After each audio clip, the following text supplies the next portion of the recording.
Yo guys, welcome back to the my channel. तो ठीक है, हम लोग बात करते हैं अब दृश्यम 3 की।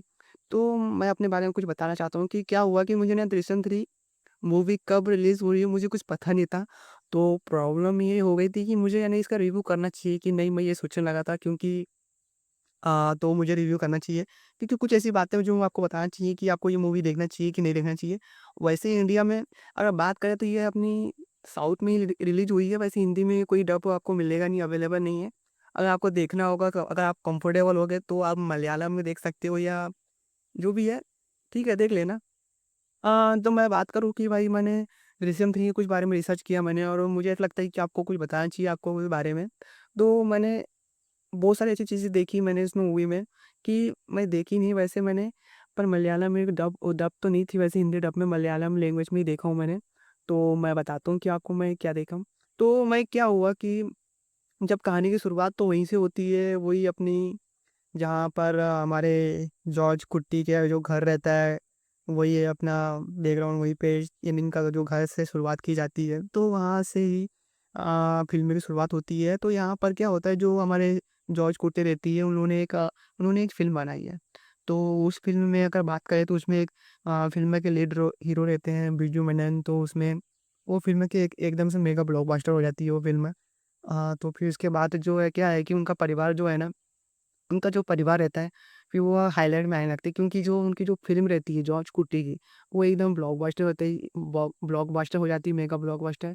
तो उसके बाद क्या हो जाती है उनकी जो वो एकदम जो जॉर्ज कुट्टी है वो हाइलाइट में आने लगते हैं। उनके जॉर्ज कुट्टी हाइलाइट में आते हैं तो उनके परिवार के जो लोग हैं उनके बच्चे और उनकी पत्नी जो भी हो वो भी हाइलाइट में आ जाते हैं। धीरे करके फिर रिपोर्ट को ये सब पता चलता है कि हाँ, ये सब होने ये यानी कि जॉर्ज कुट्टी है जिसने एक केस में फँसे हुए थे, उससे वो केस से बाहर निकले हैं।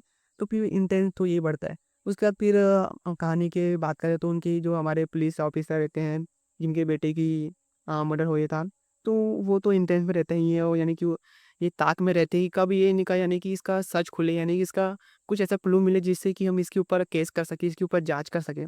तो ऐसा कोई क्लू नहीं मिलता। फिर क्लू फिर जो मीडिया रिपोर्टर रहते हैं वो इनके पीछे पड़ जाते हैं, जॉर्ज कुट्टी के पीछे। तो वो जानने की कैसे ना कैसा करके उसके पीछे पड़ने की कोशिश करते हैं कि वो जो प्लॉट है ना, अगर बात करें तो स्लो ही है। फर्स्ट हाफ तो स्लो ही रहता है, वैसे सेकंड हाफ थोड़ा बहुत ठीक रहता है। जीतू जो जोसेफ की हमने बात करें तो जो पार्ट 1 दृश्यम थी, पार्ट 2 दृश्यम था, तो उसमें हमने देखा ही कि उन्होंने बहुत अच्छा काम किया, तो वो फ़िल्म अच्छी थी। तो ये जो थर्ड पार्ट जो बना है ना, उसमें उतना बेहतर लगा नहीं मुझे कुछ इतना। तो मैं तो कहूँगा कि इतनी अच्छी लगी नहीं मुझे बाकी दोनों पार्ट से, तो ठीक-ठाक ही लगी।